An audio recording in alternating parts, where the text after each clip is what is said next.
Nakakaganda naman ng filter na ito. Napakaganda naman ng babae. Nakakatanggal ng stress. Ngayon ko lang na-realize. Akala ko pag nag-work from home ako, hindi na ako ma-stress sa trabaho. Pero naka-stress pala.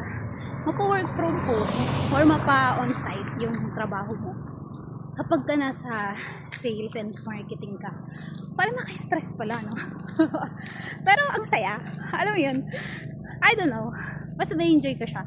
Pagka gusto mo talaga yung ginagawa mo, na-enjoy mo siya. Parang ito, yung activity ko pagtakbo. Nagsimula ako nung March. Tapos mag-April na. Then, malapit na mag-May. Pero excited pa rin ako nung lakad, walkbo. Kahit na, ayan, naka-jacket ako.